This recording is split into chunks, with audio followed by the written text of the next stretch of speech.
Woulda dey na the bar, money man don't call na the bar.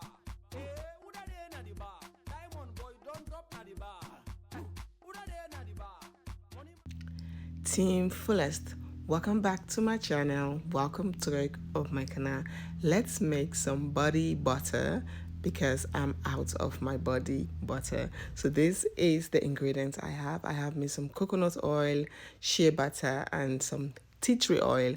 I normally do add some vitamin E oil, but at this particular time I am out of vitamin E oil and they don't have it in our area. I like to buy it in the store in Arnhem, and I'm not going to the city anytime soon, and I really need a body butter because I'm really out of it.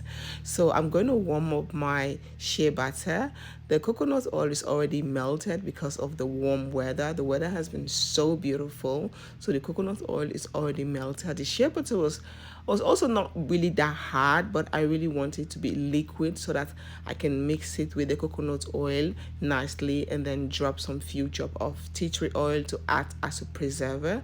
So I have this shea butter. This is a yellow shea butter from Ghana. I do have the white one, but this is the only yellow shea butter I have, and I've been really ignoring using this shea butter for the longest time now. I have been just using the other ones. Today I thought, you know what, this is standing here, I am not really using it and I don't want to waste it or throw it away.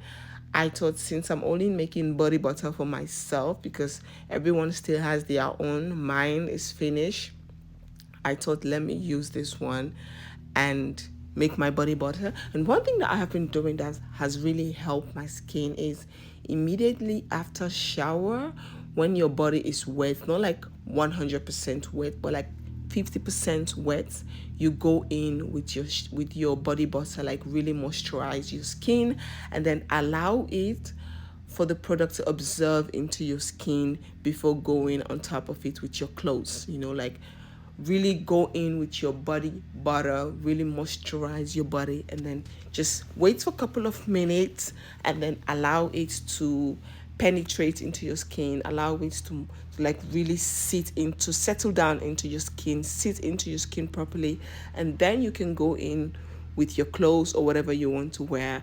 But you can only do this when you make time, so don't do this when you're in a hurry. Like, get up earlier, get yourself ready, get your beauty treatment ready so that you're not in a hurry to go through this process. Because when you moisturize your skin and then you just immediately put something on top of it, it's like the material that you're wearing, it's also sucking off all the moisture on your skin. So allow the moisture to really stay on your skin for a couple of minutes so that it penetrates into your skin for the best results. So this is something that I have been doing that I have literally fallen in love with. So I do this every single morning when I wake up.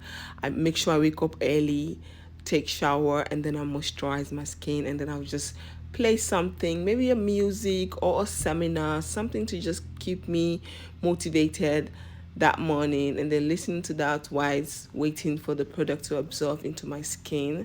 And trust me, you will love it. So I'm just mixing everything, and then after the shea butter has completely melted, I leave it to sit down for a couple of minutes. On this particular time, you have to allow it to cool down, So because the weather is hot, it's not going to get hard very quickly, but you're going to allow it to cool down. When it's cooled down, you can add some vitamin E oil if you have it, or any other jojoba oil, castor oil, whatever oil you have, you can add it. But I don't have any of those things, so today I'm just gonna add my coconut oil. I don't measure, okay? Some of you guys want specific measurements. I've been doing this now for the longest time, so I just eyeball it, I know exactly what I'm doing, so I just look at it. I'm like, okay, this will be perfect. So I just eyeball it. This is what I do. I don't really measure it. I don't measure how many shea butter I use or how many coconut oil I use. I just measure it, and I make sure I use organic coconut oil, vegetarian organic coconut oil, because when you get the pure form of the coconut oil, it's very, very nice. When you mix it with the shea butter, it kind of really helps to calm down the scent of the shea butter and give it like a really beautiful smell. If you have a body oil that has really nice smell, you can add it. But for me, because of all the allergic issues, I tend not to add any body oil into it.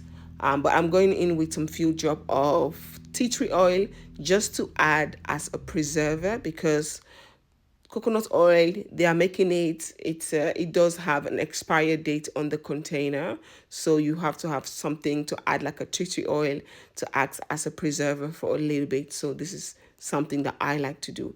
Every coconut oil has an expiry date, as you guys can see. Even though the expiry date is throughout the year, it's quite long. By the time the coconut oil is expired, I'm already done with the shea butter. I'm already done with this body mixture, because I use this every single day. So I'm going to be out of it before ever the expire date of the coconut oil. But I still like to drop some few drop of tea tree oil just to act as a preserver, because you're going in with your hand every single day and all of that. So this is something that I like to do. It's not something you have to do. If you want to do it, fine. If you don't want to, you can just mix it like that and add it into your container. It will be perfect. So yeah, I just like to mix a little bit, and then I'm going to like pour everything into the container after I'm done with the mixing. When you are pouring it into the container, you got to be careful, because it might cause some mess. So it will cause a little bit of mess if you don't do it properly. But like I said, your gal has been doing this now for the longest time, so you know I know how to maneuver myself around it. So I make quite a lot, exactly perfect. It wasn't, I still have a little bit, but I'm going to pour that into a little container, because sometimes when I am going out, actually when I'm exposing my leg, I always like to have a little container of my body oil or my body butter, and then I like to rub it on my knees, because one thing I've noticed also, your knees look darker because they are not really moisturized. So if you really focus on moisturizing your knees, it will get a bit lighter and also exfoliating. So what I did after I put it in the fridge for it to cool down a little bit, and this was the finished result. So now you have your body butter to be using. Now it looks harder, but trust me, because we're in the summer, it melts very easily, and as soon as it touches your skin, it melts into your skin. So this is my DIY body butter. I really, really loved it. It keeps my skin moisturized. It's 100% natural. I know exactly everything is in here, and so far so good. I have been loving it.